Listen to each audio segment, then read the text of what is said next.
Hello student. दो बैलों की कथा। तो दो बैलों की कथा है नहीं, उसमें हीरा और मोती जैसे थे और वो गया के साथ रहते थे। झूरी की पत्नी झूरी की पत्नी का भाई था गया, और झूरी जैसे झूरी के साथ वो रहते थे। पर जैसे वो दोनों बैलों को दूसरी जगह पे लेके जाते हैं, उनसे मेहनत की जाती है और उन्हें मारा भी जाता है। फिर एक समय एक लड़की आती है और उन्हें उनकी रस्सियाँ खोलकर उन्हें जैसे आज़ाद कर देती है। फिर उन्हें चने के खेत में जाते हैं, वहाँ बहुत सारा पेट भर चारा खाते हैं और मस्ती में कूदने। वहाँ पे जो रखवाली करते हैं वो उन्हें लाठियों मारते भी है और पकड़ भी लेते हैं और कांजे हाउस में जैसे बंद कर देते हैं। अब हीरा की ओर देखा, मानो कह रहा हो कहाँ से चले और कहाँ पहुँच गए, इन्हें कहाँ चले थे और कहाँ पे पहुँच गए।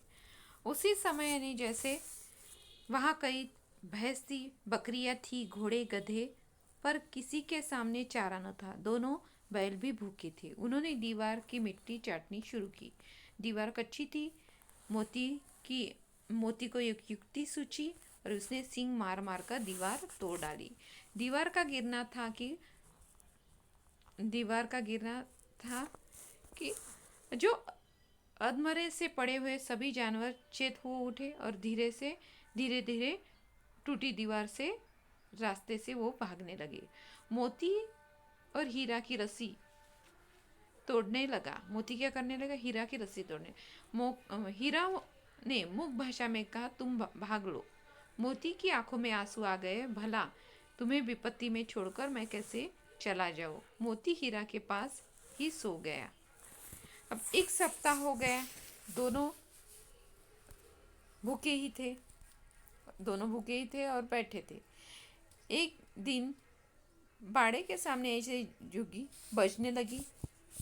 आज उनकी नीलामी होगी। दोनों बैलों की अब अच्छी तरह देखभाल होने लगी। एक व्यक्ति ने उन्हें खरीद लिया और अपने घर की राह पकड़ ली। सहसा दोनों को यह राह जानी पहचानी लगी। प्रतिक्षण उनकी चाल तेज होने लगी। सारी थकान और दुर्बलता गायब हो गई। दोनों ने कनखियों से एक दूसरे की ओर देखा। फिर क्या? आव देखा ना ताव देखा। रस्सियाँ तुड़वाकर अपने घर की ओर दौड़ पड़ी। झूरी द्वार पर बैठा धूप खा रहा था। अपने बिछड़े हुए बैलों को देखकर उसकी आंखों में आनंद के आंसू बहने लगे। तभी उनका खरीदार आ पहुंचा। मोती ने उसे गांव के बाहर खदेड़ दिया। उसके बाद जैसे मोती ने उसे गांव के बाहर जैसे खदेड़ दिया।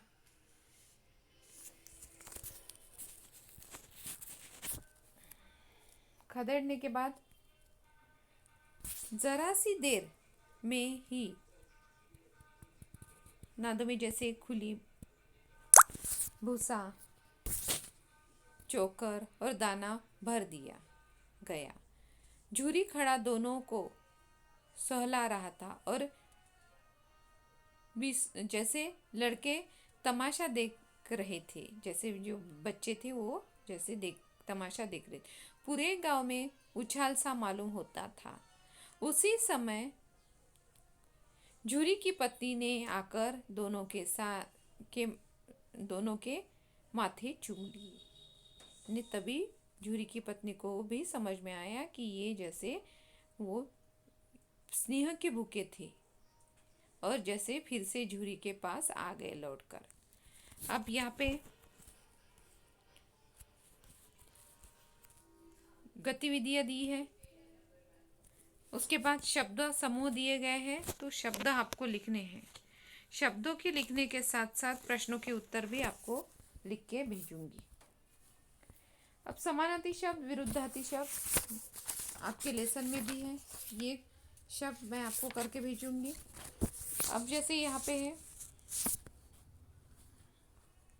कोमल, कठोर, धूप, छाया, सवाल, जवाब विरुद्धार्थी शब्द में, हल्का, भारी, तेज, धीमा, सुंदर, असुंदर, पसंद, नापसंद, आज़ादी, गुलामी, प्रशंसा, निंदा, भयंकर, मनोहर, ज्ञान, अज्ञान, उज्ज्वल, ध्रुमिल, असंभव, संभव, आदर, निरादर,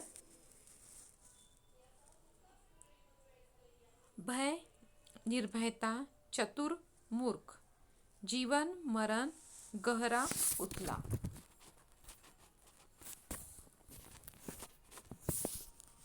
सुमति, कुमति, पाप, पुण्य, लघु, विशाल, ऊंचा, नीचा, पूर्ण, अपूर्ण, कठिन, सरल, विकसित, अविकसित, स्पष्ट, अस्पष्ट, सकारात्मक, नकारात्मक, उन्नति, अवनति, कृतज्ञ, कृतज्ञ, ख्याति, कुख्याति, सम्मान, अपमान, विद्वान, मूर्ख, श्वेत, श्याम, शुद्ध, अशुद्ध, प्रारंभिक, अंतिम।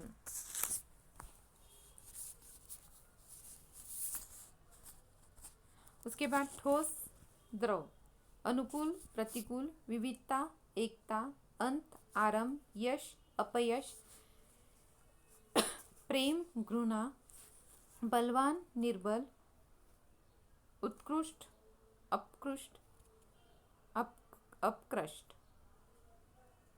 सजीव, निर्जीव, आकर्षक, अनाकर्षक, आगमन, गमन, विशिष्ट, सामान्य, विश्वास, अविश्वास, लघुता, विशालता, समस्या, समाधान, निकटता, दूरी,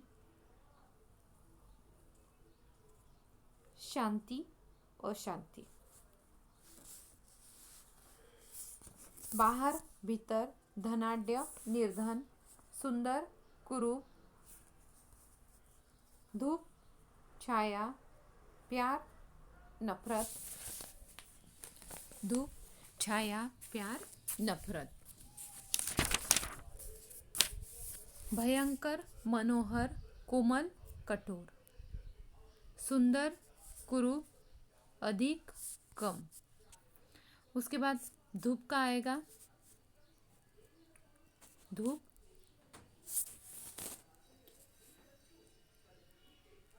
छाया, भयंकर, कठोर, प्यार, नफरत, कोमल, कठोर। तो ये विलोम शब्द है। ऐसे कुछ विलोम शब्द फिर से कुछ भेजूंगी। उसके बाद